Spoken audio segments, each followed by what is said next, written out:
शुरुआत भी दंगों के दौरान से ही हुई थी, जब दिल्ली में एक पूरी कम्युनिटी को तहस नहस करा जा रहा था, बर्बाद करा जा रहा था। उस टाइम भी खालिद सैफी और उनके कुछ साथी मिलकर इस कोशिश में लगे हुए थे ताकि वो किसी तरीके से रुक सके। इसके लिए सीएम हाउस गए थे 25 को।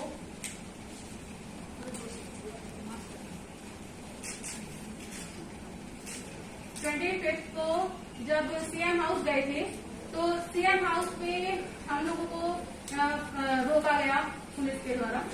पुलिस ने सीएम से मिलने नहीं दिया। वहां पर खालिद सैफी और जो साथी गए थे उनको डिटेन कर लिया गया था 25 को।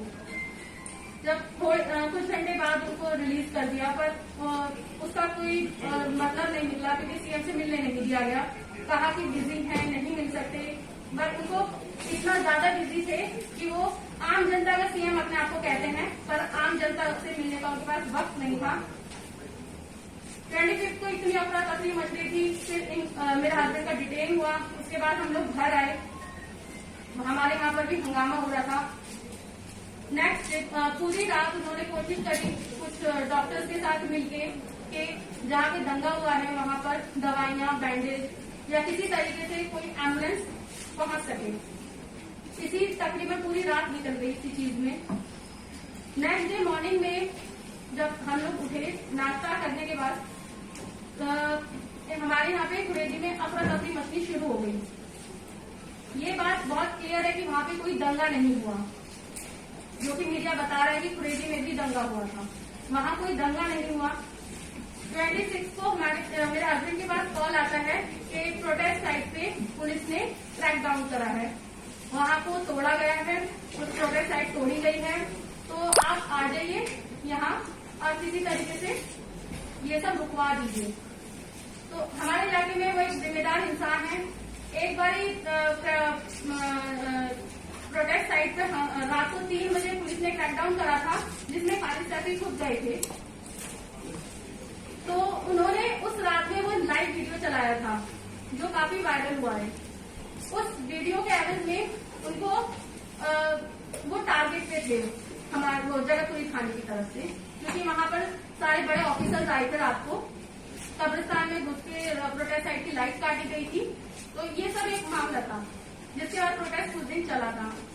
अभी 26 को जैसे ही वहां पहुंचते हैं तो प्रोटेस्ट साइट के पास नहीं पहुंचते, उसे कुछ दूर पे उनको पुलिस पकड़ लेती है। वो खुद से जा रहे हैं, ये सब वीडियो में क्लियर है कि किस तरीके से वो खुद से गए हैं और पुलिस ने उनको खुद से पकड़ा है। वो बात करने के लिए उनके हाथ में से फोन छीना है और उनको सीधा अरेस्ट करा है। जिस जगह से अरेस्ट करा है वहां से जगतपुरी थाने की timing 5 to 7 minutes walking distance पे है। उनको पैदल ही लेके गए हैं जगतपुरी थाने तक। अभी जगतपुरी थाने पहुंचने के बाद में हम लोगों को नहीं पता कि कहाँ से अरेस्ट करा है, क्या हुआ है। कुछ लोग आए थे जो बोल रहे थे कि उनको इस तरीके से अरेस्ट कर लिया गया है। शाम तक हमें कोई खबर नहीं मिल रही थी, किसी से मिलने नहीं दिया गया उनको। कुछ हमारे वकील और कुछ साथी पहुंचे थे जिनके ऊपर लाठीचार्ज हुआ था वहां पर। उसके बाद क्या हुआ उनके साथ, किस तरीके से उनको रखा गया, डायबिटीज पेशेंट है, उनको क्या करा उनके साथ हमें कुछ नहीं पता। रात को लेट नाइट कॉल आता है कि मैं खालिद बोल रहा हूँ, मुझे यहाँ से मंडोली शिफ्ट कर रहे हैं, तो आप कल मुझे मिलने आ जाना। मैंने पूछा कि आप कहाँ से बोल रहे, कैसे हैं? तो बोले मैं ठीक हूँ, बस तुम कल सुबह मंडोली आ जाना। एक आवाज में दर्द और घबराहट थी उनकी। मैं तब भी नहीं समझ पा रही थी कि उनके साथ हुआ क्या है। पर जब नेक्स्ट डे मैं उनको सुबह में मंडोली जेल पहुंचती हूँ तो मैंने उनको देखा कि वो व्हील चेयर पे आ रही थी।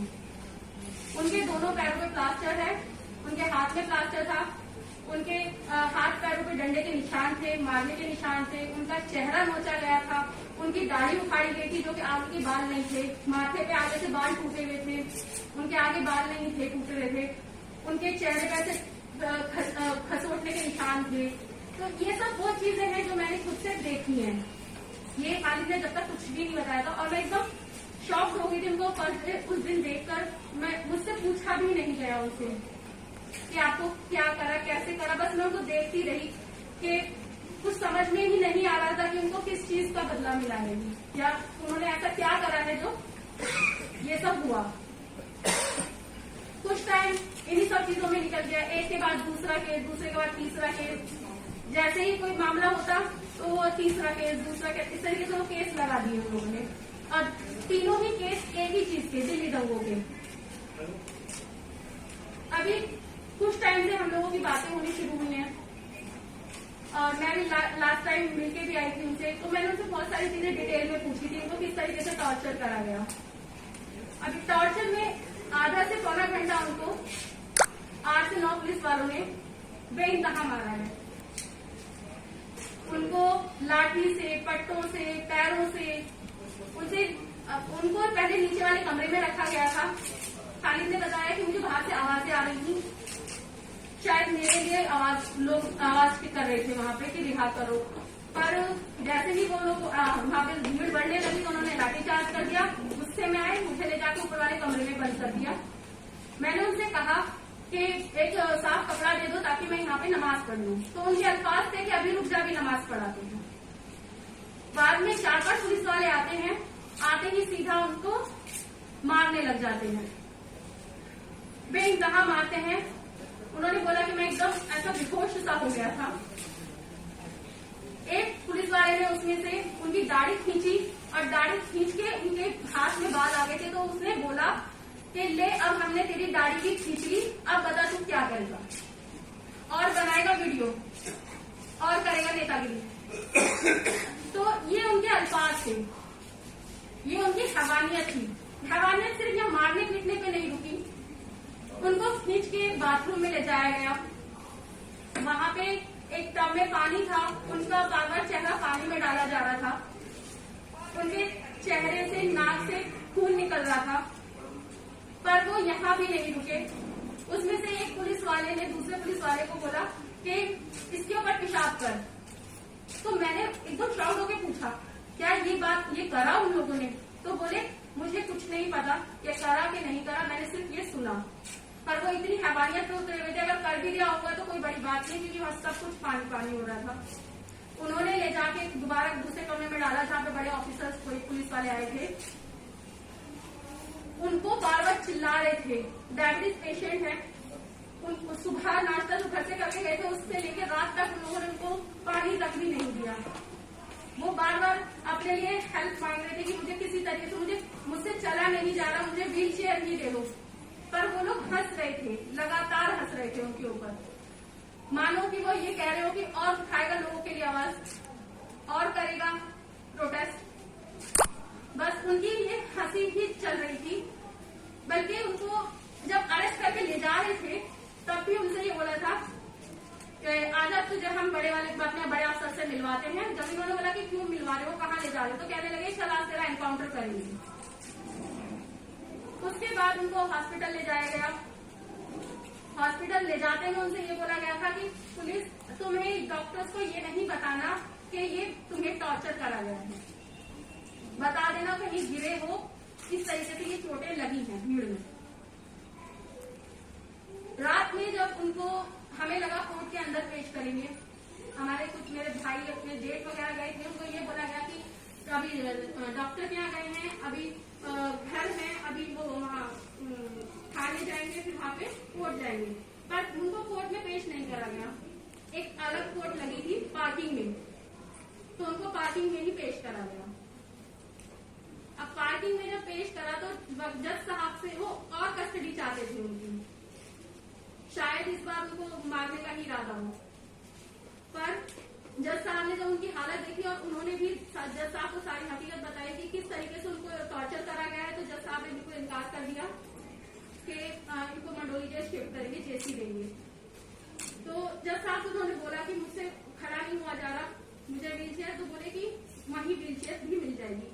और खाने पीने के लिए जज साहब ने खुद ने उनको चाय और बिस्किट मंगाए थे, क्योंकि उन्होंने सुबह से कुछ नहीं खाया था। ये भी उन्होंने जज साहब से ही कहा कि मुझे कुछ नहीं दिया है, मेरा डायबिटीज लो हो रहा है, मुझसे मेरे को बेहोशी आ रही है। तो पर उनको जब मंडोली शिफ्ट कर ले जा रहे थे तो उनको अंधेरा अंधेरा नजर आ रहा था चारों तरफ। तो उन्होंने पूछा भी पुलिस वालों से कि मुझे कहाँ ले जा रहे हो, क्योंकि अंधेरा था, कुछ समझ में नहीं आ रहा था, उनकी खुद की हालत ऐसी नहीं थी। तो उनसे तब भी ये बात बोली गई थी कि हम तेरा इनकाउंटर करने ले जा रहे हैं। तो उन्होंने ये, मैंने पूछा, मैं कहा क्यों पूछा था आपने? तो कहने लगे कि इतना अंधेरा हो रहा था,